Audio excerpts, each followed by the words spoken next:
I'm Kate Sonderegger. I teach systematic theology at Virginia Theological Seminary in Alexandria, Virginia, in the United States. And my chapter from 1 Peter is chapter 3.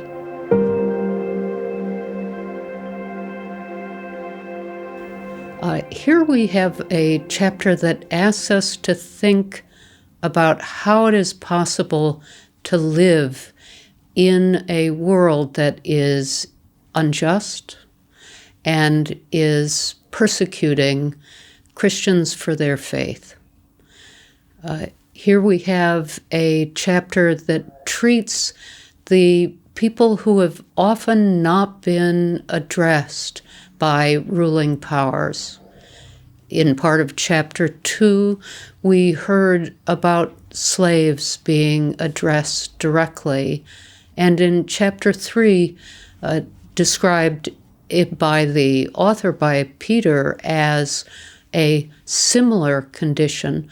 We're to think about wives, what it is like for wives to live under the power of their husbands, but also the powers of their community, the powers of the Roman Empire. This chapter asks us to consider a couple of ways in which those who have been invisible, who have been persecuted under these conditions, are to respond. On one hand, there's a counsel for resolute and courageous living that is also resilient. It's an endurance, a submission, a recognition of powers that cannot be changed but are to be obeyed. Wives, as with slaves who obey, are not to do this out of a sense of shame or fear, but a sense instead that they are honoring God.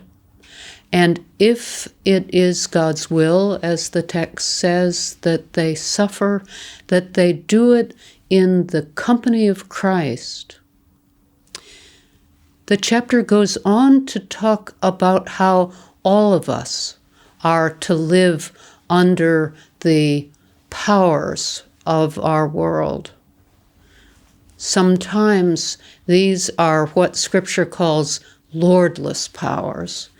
Powers that do not recognize the victory and the lordship of Christ. Under these conditions, we are to be the ones who consecrate Christ as Lord in our hearts, to sanctify him.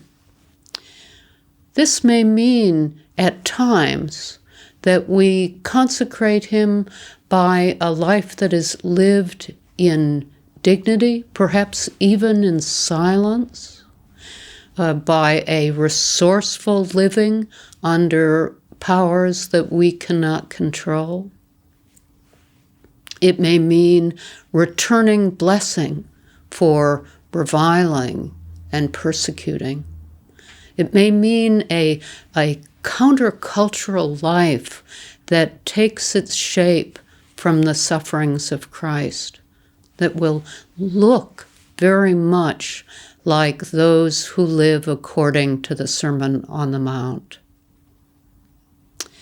There are other times where it may mean a resistance against these lordless powers, to declare Christ alone as Lord. And in this way, people who live under regimes, under empire and colonial powers, show great courage, even to the point of suffering for their faith. One of the important things to note in chapter 3 is that it is not about wives exclusively. The chapter begins with the word likewise, or in the same way.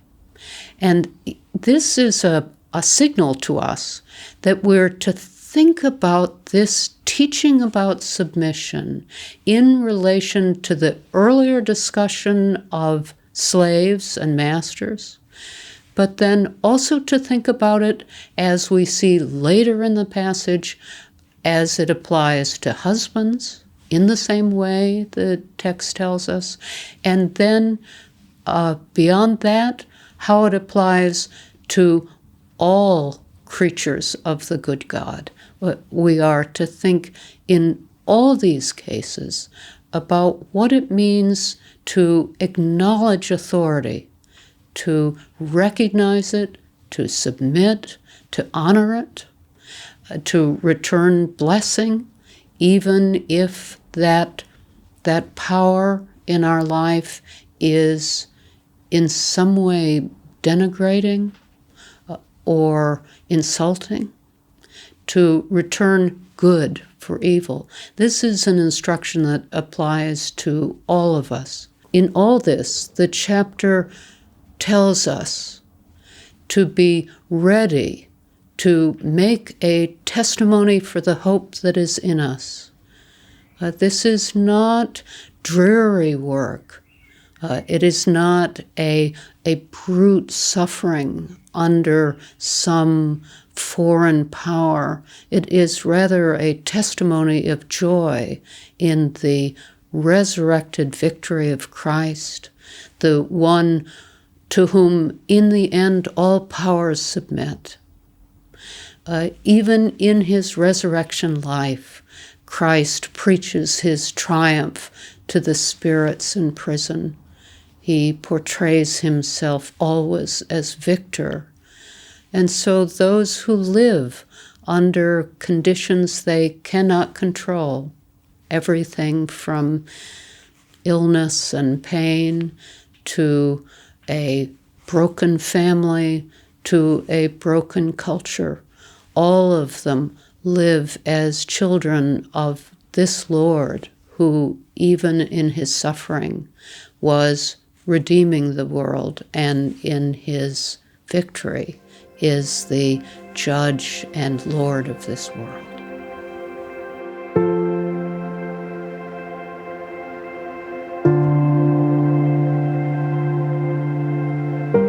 I think for me the most directly challenging sections of the text have to do with the submission of wives. These, as in the passages of the submission of slaves to masters, are texts that to 21st century ears, to my ears, are startling to read and to know how best to interpret them, and even more how best to live them out, to be faithful to the text, to be faithful to the lesson it teaches us. This is a challenge for me as a modern reader of the text. This is an instruction that applies to all of us. So it's easy, as it was for me when I read this text, to focus only on the teaching about wives and what I think of this as a citizen of my own century.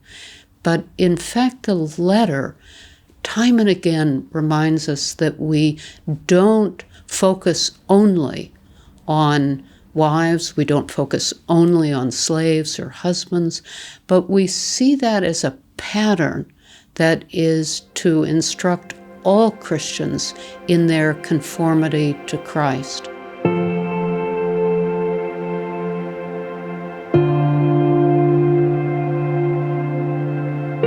What I learned in studying this text is that it has a richness and a depth that I did not hear at first, and I think this is always true of Holy Scripture, that it has more to teach us if we remain open and patient to it. And what I have learned is that Scripture is fully realistic about what it is like to live in a world that we don't control, but it shapes us. And that can be as true in our friendships, in our marriage, as it is true in our work life, in our existence as citizens of a particular nation. The question that Scripture asks us to consider here, that I have learned to take seriously, is how it is possible to live under structures that, and perhaps under people, we don't control and shape, and yet we return, under those conditions, we return blessing. We testify to hope.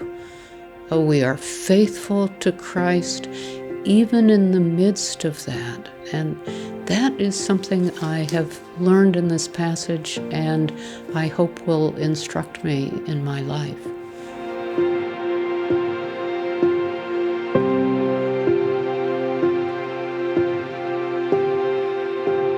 One of the things we might overlook in this passage is the way in which it ends on a note of victory. But the central affirmation in this chapter, as in the letter as a whole, is that we are not left comfortless. We actually live in a world in which Christ is the true sovereign. It may look to us in the midst of what is sometimes difficult, perhaps unbearable for us. It may look as though others are in fact in charge of this world. But in virtue of the resurrection and the ascension of Christ, there is one true judge and Lord, and this is Jesus Christ. And he knows us as the living stones of his own house, his own holy people. And whatever it is that life calls out of us and exacts on us, we are under his care, his good shepherding, and under the sign of his victory. So therefore, I encourage you to place your hope on Christ, for he truly is the Lord of our lives, but also of the whole world.